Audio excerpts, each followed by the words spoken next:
Joignez-vous à la discussion. Appelez ou textez le 187 Cube Radio 1877-827-2346. Le Québec a tout intérêt à entendre cet appel. La rencontre La Traverse, Bocoté. Ça a été tellement blessant, là. On va traverser cette crise-là, mais on doit y voir l'occasion de se réformer véritablement. Oui, mais il faut que le fruit soit mûr pour bouger dans une société. Le choc a eu lieu. Alors, Mathieu, après avoir présenté leur nouveau candidat vedette dans Arthabasca, un militant qui préconisait l'usage de la violence pour lutter contre le capitalisme et qui a pleuré à chaudes larmes le jour où Fidel Castro est mort, le PQ maintenant accueille à bras ouverts une ancienne candidate de Québec solidaire. Donc, on parlait à un moment donné du mariage entre le PQ et le QS. Là, on n'a plus besoin de ça parce que le PQ est en train de devenir Québec solidaire. Non? Mais là, franchement. Alors, permets-moi de te dire que je trouve ça complètement faux. Complètement faux, et je te dis pourquoi. Dans le cas de Boissonneau, premier élément, si on veut y revenir, un gars, ce qu'il a fait il y a 25 ans, franchement, il y a quand même des limites à le tenir responsable et coupable de ce qu'il avait fait à 25 ans. Si ça avait été quelqu'un de QS, tu ne tiendrais pas ce discours-là, Mathieu. Si. Je considère que ce que tu as dit il y a 25 ans ne t'engage pas aujourd'hui. Je suis en désaccord total avec le Richard Martineau d'il y a 25 ans, et aujourd'hui, je sens qu'on est d'accord sur à peu près, si pas tout, une bonne partie des choses, sauf sur le Vatican. Bon.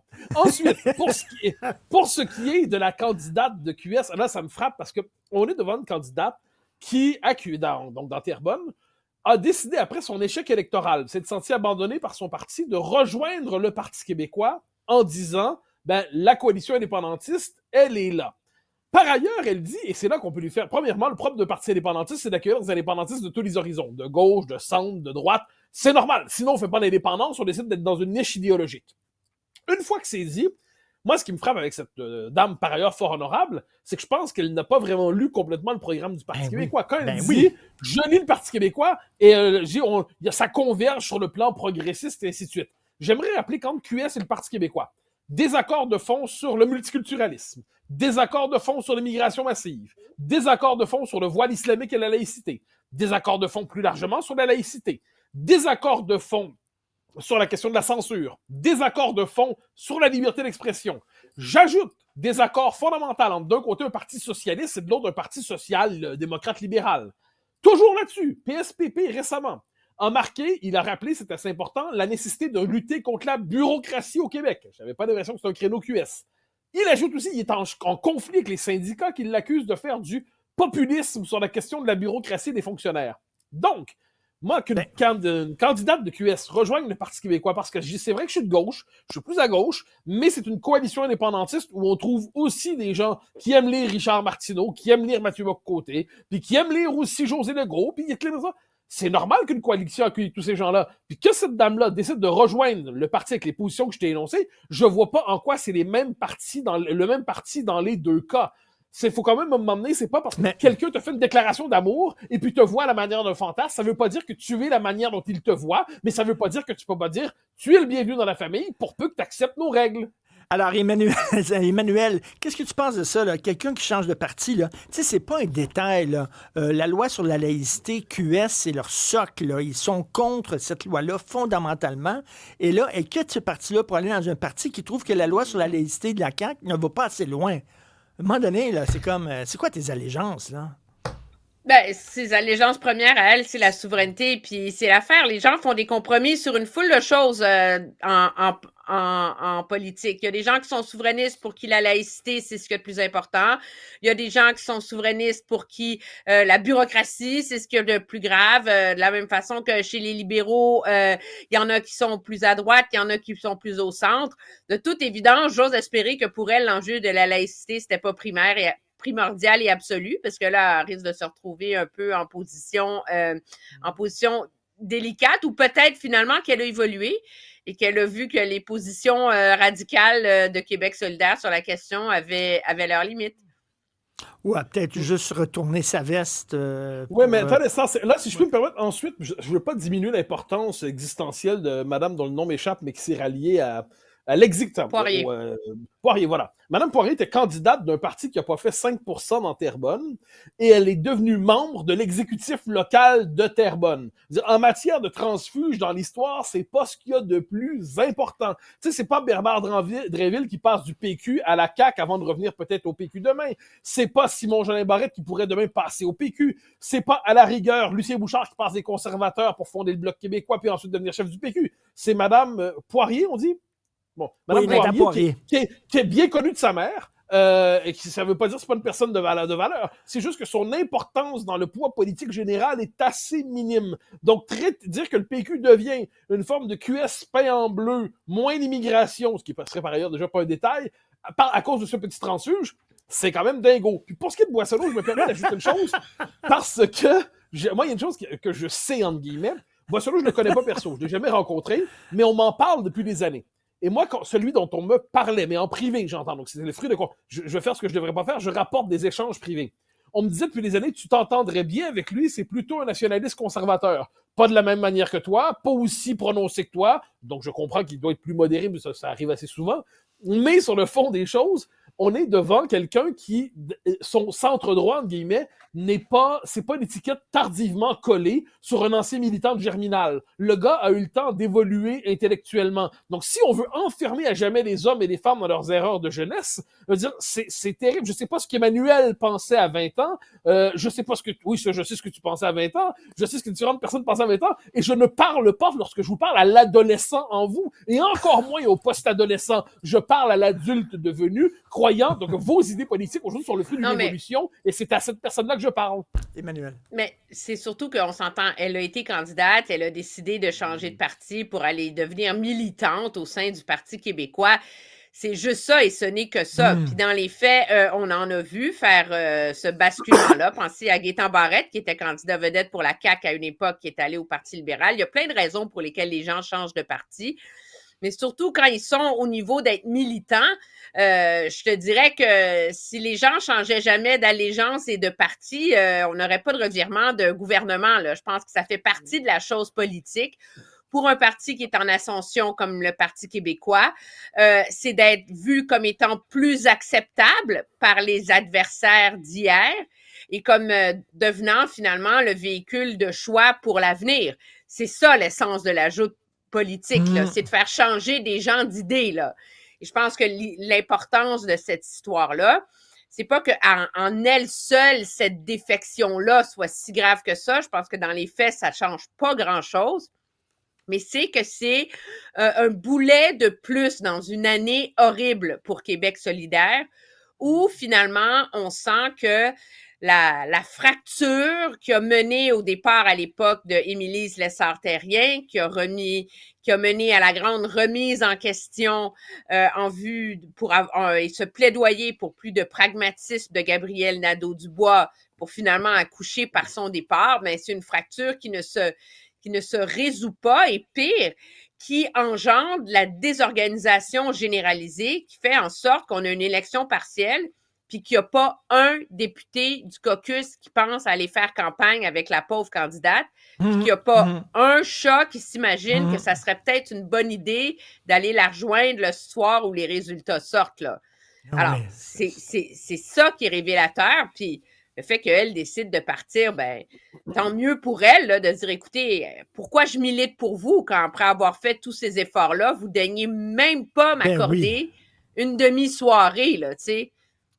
Et Mathieu, autre sujet, toi qui as une certaine sympathie, tu l'as dit tantôt, pour l'Église catholique, tu aimes probablement le tableau de la dernière scène. On a vu, mon Dieu, pas une parodie, mais un remake de ce tableau-là cette semaine avec M. Carney au centre et tous ses disciples autour, là, qui sont les PM des différentes provinces. C'était comme la dernière scène. Est-ce que ça t'a touché, toi? Est-ce que tu as écrasé une larme en voyant cette image de famille réunifiée autour de M. Carney? J'ai plutôt poussé un hurlement d'exaspération. Moins à l'endroit des Canadiens qui décident de s'entendre entre eux, ça les concerne, mais je me demande, est-ce que François Legault se rappelle, il se peut qu'il l'ait oublié, qu'il est un premier ministre nationaliste dont l'objectif est de maximiser l'autonomie du Québec, et non pas de pousser plus loin l'intégration du Québec dans le cadre économique canadien et politique et tout le reste. François Legault, qui, quand vient le temps de négocier, dit « C'est quoi ton grand projet, François Legault? Là, je suis prêt à t'écouter. Là. C'est la première fois depuis des années qu'Ottawa dit « Je vais peut-être vous donner un gros quelque chose si vous me demandez un gros quelque chose. » Puis François Legault nous explique depuis des années que s'il n'y a pas les pouvoirs en immigration qui sont essentiels pour la survie de la nation, eh bien, le Québec va s'effondrer. Il arrive et il dit le financement d'une ligne d'électricité. Je suis catastrophé par le fait que le nationalisme de François Legault est un nationalisme qui n'a plus de traduction institutionnelle ou constitutionnelle ou politique. Ce sont des paroles. Pourquoi il n'y avait pas des positions fermes en disant on veut tel pouvoir? Pourquoi il n'arrive pas avec des conditions en disant rien ne va passer chez nous, pipeline, peu importe ce que ce sera, si on ne fixe pas nos propres conditions de passage. Je trouve que François Legault, qui est pourtant aux affaires depuis longtemps, aurait dû réfléchir depuis longtemps à quelles sont ses conditions lorsque viendra le temps de la négociation canadienne. Il arrive de manière un peu gênante, non préparée, comme si finalement son nationalisme n'était qu'en paroles, paroles, paroles, paroles. Ce ne sont que des mots. Emmanuel. En tout respect, Mathieu, tu mélanges deux choses dans mon esprit. Là. Il y a le revirement sentimental autour des pipelines, de soudainement, sans avoir rien gagné, de dire qu'il y est ouvert. Ça, je suis d'accord avec toi que c'est plutôt surprenant. Ceci étant dit, M. Legault ne pouvait pas se présenter à Saskatoon en disant « Je veux les pouvoirs en immigration ». M. Carney il aurait dit non. Ça aurait fini là. M. Carney, ce qu'il demande, ce sont des projets... Attends, laisse-moi finir. M. Carney, ce qu'il demande à chacun, ce sont des projets d'infrastructure critiques pour stimuler l'économie, et etc. Donc, tu peux pas, tu sais, c'est comme, on te demande une entrée, puis tu commandes un dessert, là. Je veux dire, c'est le problème auquel M. Legault, puis je pense que ce qu'il y a de assez habile dans la façon de procéder de M. Carney, c'est de dire, plutôt que d'être dans un contexte où toutes les autres fois, on a vu les provinces être en concurrence en termes de priorité des uns et des autres, l'idée de M. Carney, puis on verra, je dis pas que ça va fonctionner, là, j'essaie juste de l'expliquer, c'est de dire, arrivez-moi avec vos priorités, puis essayez de vous entendre entre vous, parce que ce qui va aller le plus vite, le but étant d'aller vite et de stimuler l'économie, c'est ce qui fait consensus. Donc, M. Legault arrive avec sa ligne de transport, on pourrait débattre de si c'était le bon projet à amener ou pas. Moi, je suis surprise que la priorité, c'est pas un TGV, en passant, là. Mais là,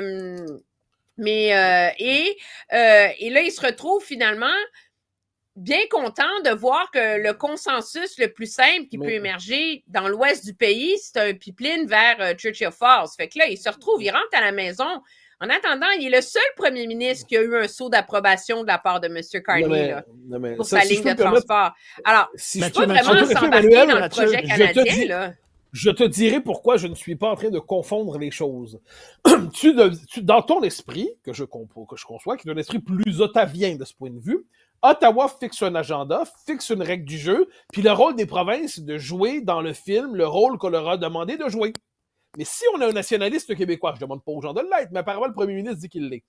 Il peut dire, c'est bon, vous nous convoquez, voilà par ailleurs, j'arrive avec mon agenda, mes priorités, mes nécessités, et vous allez m'écouter, parce que sinon, je ne joue pas le jeu. Vous nous demandez quelque chose, vous nous dites, ah oui, c'est pas ça la priorité, parce que vous voulez qu'on parle de tel projet plutôt que de telle autre chose. Pourtant, c'est de ça dont je vous parle aujourd'hui. Par exemple, je dis des pouvoirs en immigration. Par exemple, je pourrais dire des pouvoirs linguistiques. Par exemple, je pourrais dire une souveraineté culturelle et identitaire complète dans le cadre de leur fédération. Bon.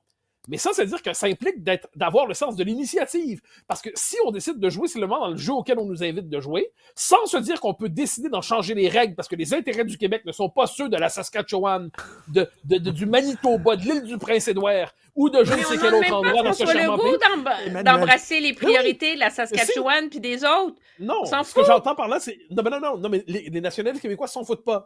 Intègre cette dimension-là dans ta réflexion. Les nationalistes québécois, leur objectif dans la vie, c'est de dire, vous nous convoquez, ben on va pas simplement arriver avec notre petit devoir bien fait. Vous aimeriez avoir une ligne de transport de l'électricité. Non, c'est pas ça la question. C'est nous, on a des priorités vitales. Vous nous écoutez, on parle. Vous nous écoutez pas, on parle pas. Et puis on assume la crise. Mais si François Legault est capable de faire Oui, ça, mais manifestement, assume c'est la pas dans cette crise. vie.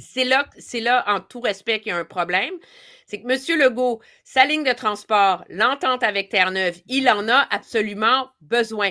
Il a besoin de ces volumes d'électricité-là pour faire la transition énergétique au Québec. Et alors que c'est une entente assez controversée du côté de Terre-Neuve, la meilleure façon d'en assurer la pérennité, c'est d'obtenir l'appui d'Ottawa là-dedans, puis Ottawa aide à financer la ligne de transport, etc. Donc, M. Legault, il la veut, cette ligne de transport. Si M. Legault la voulait pas, il pourrait se pointer à Saskatoon puis dire c'est l'immigration ou rien, puis assumer d'être la seule province du pays qui n'a pas son projet d'intérêt national sur la voie rapide. Non, mais il faut comprendre Monsieur la Legault, notion d'intérêt la veut, national. cette ligne de transport.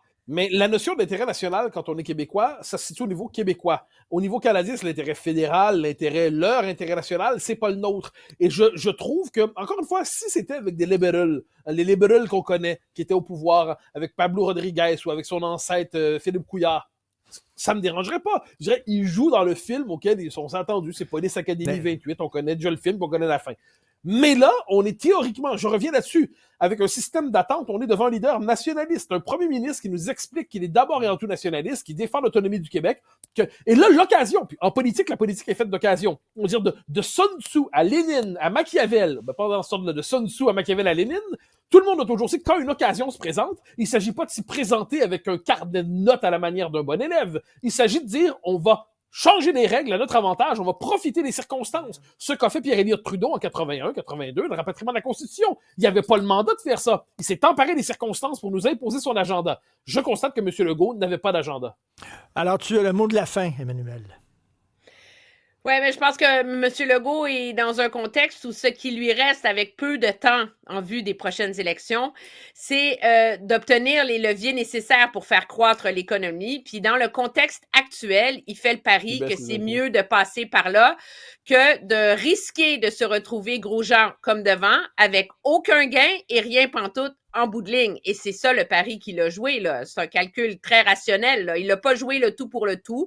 Il n'est pas au début de son mandat où il a les moyens et l'autorité pour faire ça. Il est en fin de mandat. Il a joué le rien pour le rien. Donc, beaucoup de marge de manœuvre. Merci beaucoup. Écoute, 1 minute, Mathieu. Comment ça se passe à Paris? J'ai été effaré de voir ce qui s'est passé ce week-end. Effaré.